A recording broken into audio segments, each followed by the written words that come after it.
A couple weeks into the fantasy baseball season, some teams, some fantasy managers are already panicked about players that have underperformed.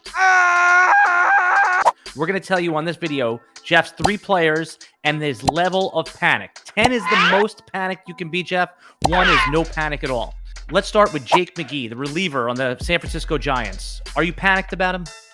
Yes, of course I'm panicked. And in fact, the fact is we have to call him a reliever and not the closer for the Giants, and that's the problem. So about a week before the season, Gabe Kapler said the season started today that Jake McGee would be my closer or be my first to close. It was one of those mealy-mouthed statements, as it turned out. It wasn't a emphatic "he is my closer" statement. Turn to opening day, he pitches the 7th inning. Camilo Doval blows the save. Turn to Sunday. It's Dominic Leone that gets the save. Turn to Wednesday. It's Camilo Doval getting the save again. McGee didn't even get into the game. Now, I know Kapler likes to mix and match depending on who's in the batting order, who's coming up next. The fact is, Doval is actually a pretty wild pitcher.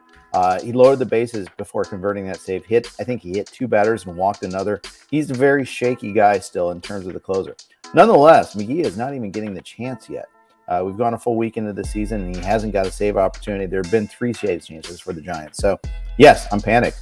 I'd say I'd put my panic level on him on a scale of 0 to 10 at 5. How about Eduardo Rodriguez on the Tigers? Are you panicked? No, rough start here. His last start was against the Red Sox in the rain. Tough lineup in the rain against his former team. Just forget about it, move on. Yeah, I'd like to see the velocity higher, but it's also early. It's early in the season. 2 starts after a compressed spring training.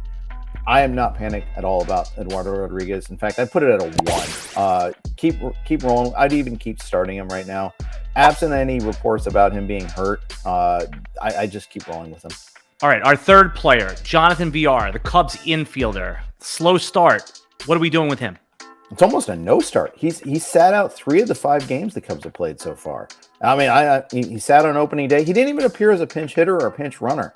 I mean, you're getting Jonathan Villar not because he's a good player, but because he's a guy that gets you the stolen bases and he qualifies in multiple positions. We're like, okay, signs with the Cubs, a bad team. At least he'll play. No, he's barely playing. He's had 8 plate appearances so far. No stolen bases. He tried. He got caught. He has 2 walks, but only 1 hit so far. What do you can't start that. You can't start him. My panic level is about an 8 with him right now. I think if you're and a lot of people that are probably watching this might be playing in a thinner mixed league. In an 8 to 10 mixed league team, 8 to 10 team league in a mixed league, that's a cut. You just can't afford to waste a roster spot on that, especially say if you're on Yahoo where you only have 3-man benches and no ILs, guys get hurt.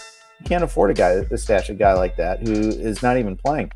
I understand you're going to regret seeing those stolen bases go on unused or when he does get them eventually, but you're losing out on so many other stats when you have a guy that's not playing, more than 5 times a week, and he's not close to that right now. Right now, you could try RotoWire Premium for free. All of our premium articles, podcasts, everything, our up-to-date rankings, dynasty rankings, prospect rankings. You could do so right now for free for 10 days. Just go to rotowire.com/try.